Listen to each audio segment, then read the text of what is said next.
We're tracking what's happening on the border. The government announced a $1.3 billion border security upgrade. And we're zeroing in on the most visible and heavily promoted part of this plan, these two Blackhawks, that cost over $5 million to lease. All that in response to Donald Trump's tariff threats. These investments are making a strong border even stronger. It all sounds good, but what's actually being done? There is a degree of border security theater here. The RCMP said at the outset, to protect operational integrity, it can't provide more specific information. So we decided to try to find out ourselves, logging every takeoff and landing that we could see over the first 6 weeks of their deployment. Here's what we found.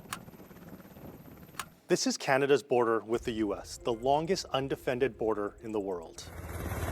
Using flight tracking website ADSB Exchange, we can see since patrolling officially began on January 17th, nearly 70 flights, most with multiple stops on the way, often along the border.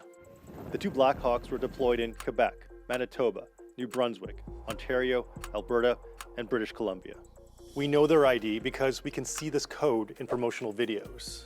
We have the full route for some of these Blackhawk flights. For example, this one in Quebec on January 18th. Here's what that looked like. You can see it flying along the border, making loops around points of interest, like the Blackpool border crossing in Quebec, kilometers from Roxham Road. For other flights, we can only see their takeoffs and landings. We excluded flights that weren't along the border or when there wasn't enough data.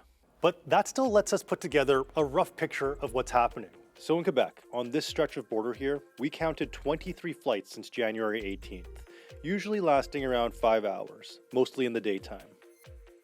In Manitoba, flight tracking data is spottier, so we have less data, but we can basically see the same pattern. Same for BC.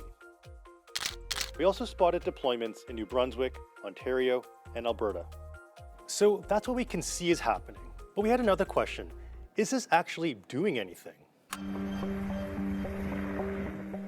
For weeks, we asked the RCMP about our findings. They wouldn't share specifics, only saying the Blackhawks give the force a rapid response capability. But we couldn't see that.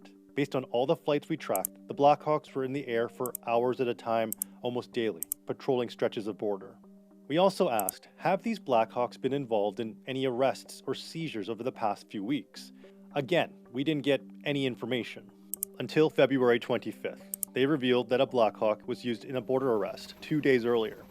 It's the only time the Blackhawks have been used in this way in 6 weeks of near daily patrols. There is a degree of border security theater here.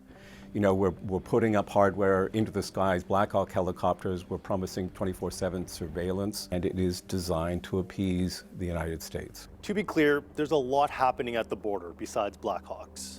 The RCMP already has 6 border helicopters and surveillance planes. That's on top of surveillance towers and drones. I think if you had asked the RCMP or CBSA for their wish list, my guess is that the helicopters are not among the top 50 or so items that they would have put forward. While much of the criticism has been about what's been going from Canada to the US, new stats from the CBSA show it's a two-way problem. In the last 2 years, there's been a spike of drugs and guns flowing from the US into Canada. So that's the situation at the border so far. And because this issue isn't going away, we're going to keep tracking it.